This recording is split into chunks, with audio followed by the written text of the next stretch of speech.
Say that you a baller. You lame, can't play this game. Step up to the plate, cause you say that you a baller.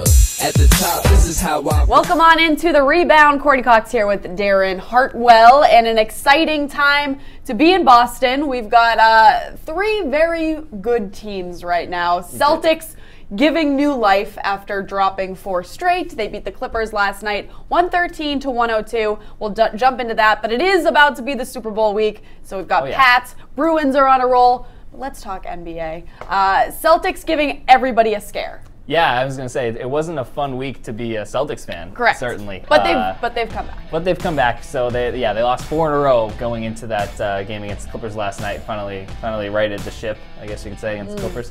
But kind of a testament to how much success they've had earlier in the season, that they're still in first place in the Eastern Conference after losing 4 straight. Yeah. Still. Yeah, it's I think the Toronto's like 31-14 and we're 35-14. They're 32-14 after last night. But yeah, they still have a little bit of a cushion, so I guess that cushion is helping them now. Phew. One scary thing that I did notice when they took on the 76ers, the game before the Clippers, when Kyrie Irving was not playing, it was a different team. They just looked disheveled out there. They didn't seem like they were getting into any type of groove. They were missing shots. It was a testament of how important Kyrie Irving is to this team. Absolutely, yeah. I think going off of that, I think the game against the Clippers was a good sign. Even though Kyrie was playing, you had Marcus Smart out, Al Horford out, and a lot of the bench guys stepped up. Terry Rozier at 15 points. He always does, though. Like, I can't talk about Terry Rozier anymore being like, he's such an underdog, and I'm always rooting for him. He is amazing, and he gets the people going in the crowd. He's a spark plug. He's a great player. Yep, and you're going to need performances like that, though, especially, we'll talk a little bit about Jason Tatum, but, he's had his struggles, had 18 points the other night, but you can't really rely on guys like Jason Tatum, Jaylen Brown. Sometimes you need, the Marcus Smarts of the world, Terry Rozier, Marcus Morris to step up, and then going down the line, Daniel Tice, Abdel Nader, I think both had 8 points the other night. Daniel Tice. That's not who you want to be relying on, but the reality is that NBA season is a long season. You need your whole team to really come together, unless you're like the Warriors and just have 4 All-Stars. All right, let's jump into Jason Tatum in particular. He wins Rookie of the Month last month, and it kind of screwed him. Let's go into actual facts. Offensive rating went from 116 in October, 118 in November, 121 in December, January, 89. So that is like as true as they come. It's interesting because Brad Stevens, when asked about him winning Rookie of the Month in December, he's like, yeah, I just hope he keeps it going. The Brad Stevens jinx. Yeah, that was bad. No, I mean, I think what it is, it's the kind of the cliche, but it's the rookie wall. I think when you play in college, he played in college for 1 year. The college season is shorter. There aren't as many games. You're playing about half of the games, maybe a little bit more than half. But so he's averaging 31 minutes per game, which is 4th among NBA rookies right now. One of the guys ahead of him is Ben Simmons, who obviously didn't play the year before, but he's been in the NBA circles for 2 years. So Tatum's getting a lot of run. He's got thrust into the starting lineup since Gordon Hayward went down, and I think he's kind of been, from a Celtics perspective, overachieving. I think people expected him to be good, expected him to be playing well, but he was shooting 50% from 3-point line for a while in like the first few weeks of the season. It's kind of regressing to the mean a little bit. I'm not too concerned about him overall as a player. I think he's a fantastic player. I think may be in the Rookie of the Year conversation at the end of the year, but this is something that they're just going to have to find offense elsewhere he can contribute, but maybe not rely on him as heavily and expect him to be there. Okay, we're talking about you're not nervous about Jason Tatum overall, but are you nervous about this Celtics offense overall? I mean, it's crazy if we're talking about being worried. They're still in first place, like we said. I don't think it's time to hit the panic button, but when you see all these injuries, it's been consistent all season long that we've been missing some key player for the Celtics. I think as long as Kyrie Irving is on the court, I think they'll be fine. I do think that Jaylen Brown, you might need to see a little bit more from him he's had a pretty good sophomore season. It's been better than his rookie season, but just in terms of scoring, maybe you need to lean on him a little bit more. But yeah, I'm not too concerned overall. Just from a team perspective, I also think they've been overachieving a little bit. I don't think anyone thought they'd be this good without Hayward.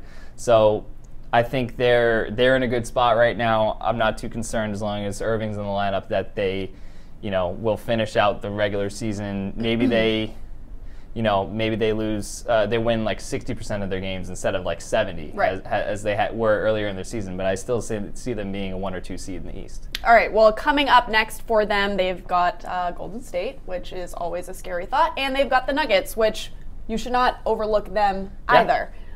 We've seen that earlier on in the season. We talk about Gordon Hayward, you just bring him up. He made the trip. He traveled with the team out to the West Coast, and he got up shots before the game. We also saw on Instagram earlier his wife posting videos of him shooting threes, standing up, not sitting. And so it's a good sign to see him out there. Yeah, and I think it's just good for him to be traveling with the team and be with the team. Feel a part of it. Yeah, exactly. There's all the speculation about whether he may return or may not return. I think it's just good for him to be around the guys, and he feels a little bit more involved than maybe he did early in the season. Yeah. All right, let's jump from the Celtics to the Cavs. Coach Lou saying he's going to change the starting lineup. He's going to change things up, and he kind of has to. The Cavs not looking great still. Not all bad, though. We just saw LeBron James break 30K. Let's pull up that Instagram that our old friend Isaiah Thomas had of himself and his new best friend, LeBron. Celtics fans cringing at that. Yeah, I know. I mean, although in the long run, or I guess in the season as a whole, it hasn't been too good for Isaiah on the Cavs. There was that report that he kind of led the charge in that secret meeting that, or not so secret now, that kind of put Kevin Love on blast. So there's been a little bit of controversy. He's been slumping a little bit, but it's just a yearly occurrence for the Cavs, a seasonally occurrence, I guess you could say, with all the off-court drama. Yeah, and I think when you're watching the Cavs, you still think that they're the Cavs. After the loss to the Spurs, they lost 10 of their last 15. That is not a number any fan, any player, any coach wants to see. So I don't know, can they turn it around? I mean, it's the Cavs, so they can. I mean, they can, but I was watching that game against the Spurs, and something does seem just a little off. Yeah. They kind of lacked energy. They're on the road against a tough opponent, but they just didn't seem too connected on defense either. Spurs were getting a lot of open looks. There's that whole thing. Kevin Love kind of fell to the floor and nobody really picked him up, which is, you can make of that what you will, but they just don't look like they're too engaged right now. Maybe that's just they've been known to kind of coast in the regular season and turn it on late, but this is one of their oldest teams that they've had too. So yeah, I'm at the point where I'm a little concerned, and I know we've been burned in the past, but by them supposedly being going through issues and then turning on the Jets in the playoffs. But yeah, I mean, right now they're a 3 seed. I don't see them catching the Raptors in the near future, so they're going to have to scratch and claw, and it's going to have to come down to LeBron kind of taking his game to the next level for them to classic. Yeah, as he does. All right, well, let's jump now to All-Star Snubs. When you look at the All-Star, final list, who is the biggest snub in your opinion? Well, I think it comes down to 2 players. It comes down to Paul George, and it comes down to Chris Paul, the Pauls. I would say Paul George is probably the biggest snub. Chris Paul missed a bunch of time earlier this season. I know that he has other stars in his team with Russell Westbrook and Carmelo Anthony, but he's been playing really well. I think that's kind of the stark reality when you go to the Western Conference. There are a lot of other good players, especially the guard position, forward position, all the way through. You have guys like Kevin Durant. Just like he has a tough time getting to the All-Star game because the level is so much higher. Well, those weren't the names that actually were very vocal about not making it. Yeah, it's interesting. It's like Twitter has become just the immediate message board for. It's kind of like a support players group platform. Support group for guys who don't make the All-Star team. So we had Andre Drummond, Lou Williams, and Devin Booker. Pull up the Drummond tweets. The first one, I don't know if we can show. Some of them more safe for work than others. Yeah, gotta be effing kidding me. He didn't say effing, though, in the tweet. LOL. Then he went on to say, guess I got to start doing backflips after every point I score to get attention around here. LMAO.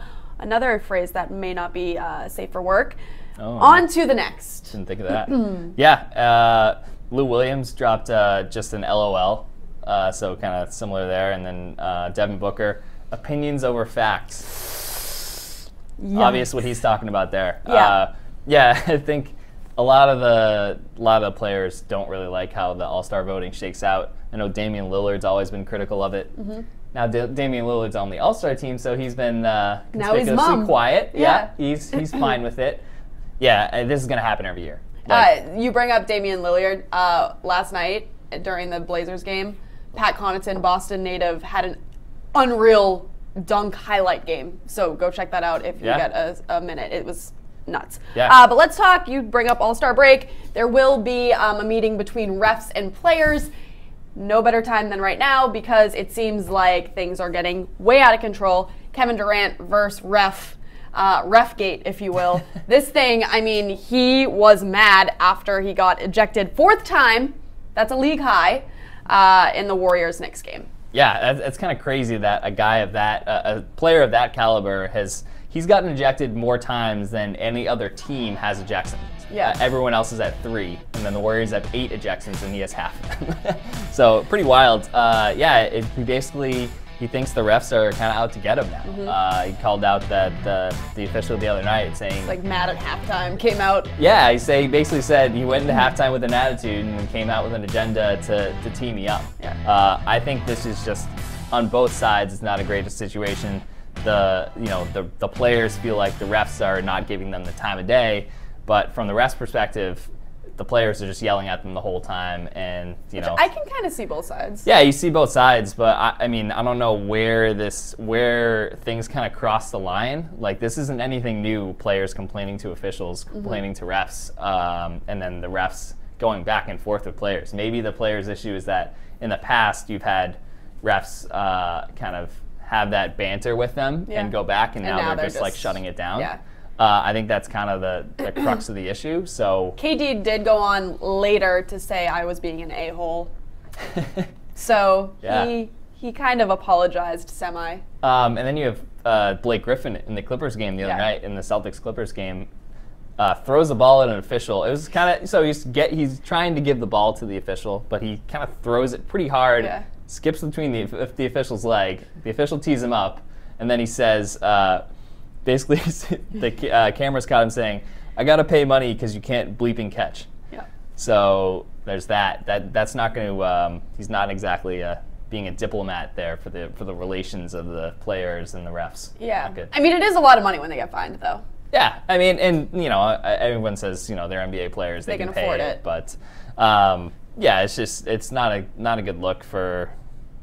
Not really a good look for anybody that this is happening so often. I think there's something needs to come to a head, and hopefully they'll be on their best behavior in All-Star Week and work something out. Yes, but we are headed into that now, so that's all we have for you right now on the Rebound, but make sure to keep it locked in. NESN.com. As we go into the Warriors game and the Nuggets game, we'll have all your Celtics coverage and coverage across the NBA.